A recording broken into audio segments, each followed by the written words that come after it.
JE மெயின்ஸில் மேத்ஸில் கேட்ட ஒரு ஈஸியான ஒரு ப்ராப்ளம். இதை எப்படி ஷார்ட்டாக செய்ய போகிறோம்னு பாருங்கள். sin theta sin 60 minus theta sin 60 plus theta is equal to 1/4 sin 3 theta. இது பாருங்க, இது sin theta, இது 60 minus 20 40, 60 plus 20 80. அப்போ இந்த ஃபார்முலால நம்ம அப்ளை பண்ணோம்னா இந்த 16 அப்படி வச்சுக்கோங்க. இதுக்கு 1/4 into sin 3 theta, sin 3 into 20 60.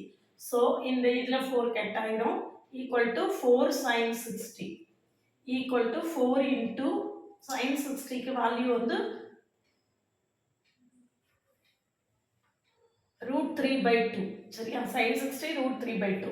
So நம்மளுக்கு இது கேன்சல் ஆகி 2√3. இதுதான் நம்மளுடைய ஆன்சர். இப்படி இந்த ப்ராப்ளத்தை இவ்வளோ ஈஸியாக ஷார்ட்டாக நம்மளால் சால்வ் பண்ண முடியும். இந்த மாதிரி நிறைய ஷார்ட்கட் தெரிஞ்சுக்கிறதுக்கு சேனலை சப்ஸ்கிரைப் பண்ணிக்கோங்க, ஃப்ரெண்ட்ஸ்க்கு ஷேர் பண்ணுங்கள். நம்மளுடைய பழைய வீடியோஸ்லாம் பார்க்கலன்னா கமெண்ட்லேயும் டிஸ்கிரிப்ஷன் லிங்க் இருக்குது, பாருங்கள். நிறைய ப்ரீவியஸ் இயர் கொஸ்டின் கான்செப்ட்ஸ் எல்லாமே சால்வ் பண்ணி கொடுத்துருக்கேன். ஷார்ட்ஸில் நிறைய ஷார்ட்கட்ஸ் கொடுத்துருக்கேன். நம்ம கூட தொடர்ந்து ட்ராவல் பண்ணுங்கள். ஐஐடி ஜேஇ மெயின்ஸ் ப்ரிப்பேர் பண்ணுறதுல நம்ம சேனல் உங்களுக்கு ரொம்பவே ஹெல்ப்ஃபுல்லாக இருக்கும். மேத்தமெட்டிக்ஸுக்கு நிறைய தொடர்ந்து ஷார்ட்கட்ஸ் கொடுக்க போகிறேன்.